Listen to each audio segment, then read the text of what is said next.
Chapter 8. Since I'd showered earlier, I got to leave the house later than I usually would. I tossed on my uniform and drove to Dallas. I was the only one on the train, but since the trip was only 5 minutes, it wasn't a big deal. A woman named Helen was waiting for me, though her shift ended 10 minutes before. She said she waited because she wanted to meet me. She was pretty, a few years older than me, and nice. Her face was covered in paint, blue on one side and yellow on the other. It was bizarre seeing this up close, but I didn't say anything. I figured this was the same paint the pool cleaners and house painters also wore in the village. She dropped me off at the gatehouse and returned to the station. Ernie told me the day was quiet and that there was nothing to pass on. He then wished me luck before leaving. I was alone. I sat at the desk, checking the monitors. The sun was down, but the gatehouse had perimeter lights. The village had street lamps, but the land in front of me had only the moon to light it. I could see the silhouette of the mountains and hill, but that was it. If someone tried to sneak up on me, I wouldn't know it until the last minute. There was amazingly little to do. We had cable, so I watched shows and movies. I heard strange noises inside the gatehouse every now and then, but every time I investigated, I found nothing. After 4 hours, I grew more comfortable. And tired. I wasn't used to being up this late. I may or may not have dozed off a few times, so I got up and walked around, my footfalls echoing off the brown tile floor. Of course, I made the mistake of sitting down again. I drank a lot of water, which made me have to go to the bathroom often. It was around 2 in the morning when I saw her. I jumped from my chair when I caught her on the monitor. She was coming up the street behind the gatehouse, from the village, and though I'd never met her before, I immediately knew who she was. I opened the door and poked my head out. "Miss Albright?" She stopped in place and stared at me. Astrid Albright was indeed around my age, with short red hair and green eyes. She was wearing a blue dress, which seemed a little tight on her curvy body. She was eye-catching. She looked startled, like she hadn't expected to be caught. "Where's Mark?" she asked. I guessed Mark was the guy I replaced. "I don't know. No one told me. I'm new. Tonight's my first shift." She nodded. "I used to come up here to talk with Mark, keep him company." "Oh, that's nice of you." I didn't know what else to say. "I think I'm his permanent replacement." She didn't seem to like that news, but she accepted it. "Is Mark all right?" I shrugged. "Was he okay when you last saw him?" "He did seem a little weird when we hung out last. He might have been thinking of quitting, but he didn't say anything." She grinned suddenly, the right side of her lip tilting up. "What's your name?" "Sorry, I'm Josh DeBelko." "Nice to meet you." We shook hands. "As you already know, I'm Astrid Albright. Can I come in?" I backed up to let her in. She slid the door closed behind her. "How are you liking it so far?" she asked. "It's cool. I'm really tired, though." "Mark was too, when he first started. He got used to it." "You really like him, don't you?" I didn't know why I asked. It just slipped out.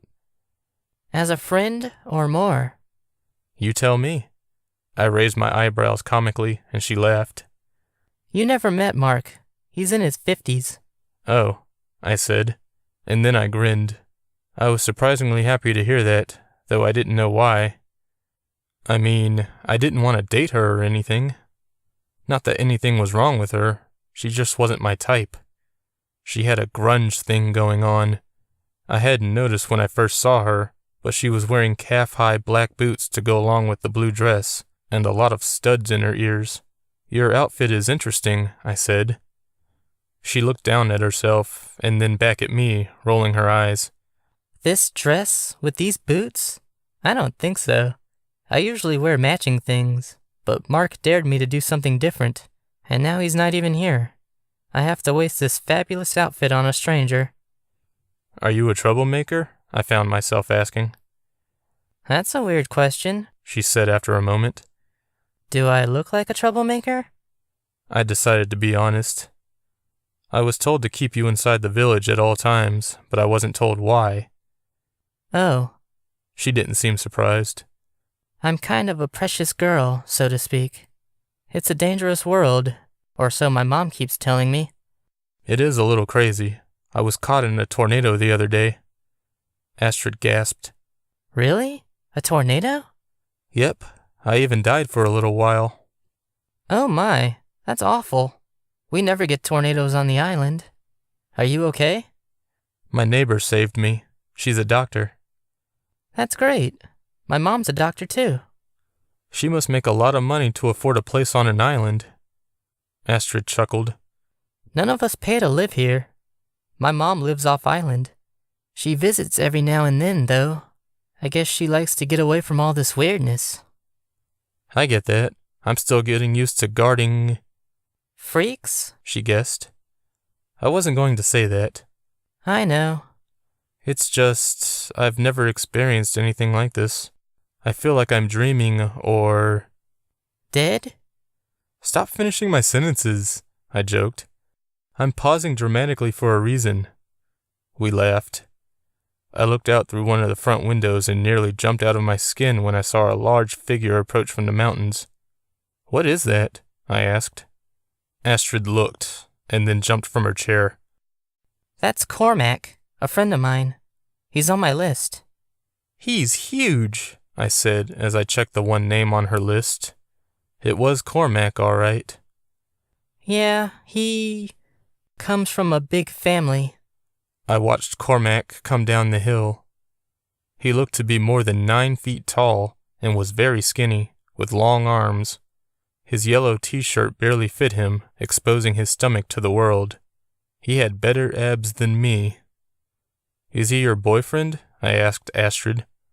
No, we're just friends. Cormac approached the gate and looked at us as we met him outside. Astrid introduced us. I shook his large hand. Despite his size, he was very gentle. Cormac doesn't talk much, Astrid continued.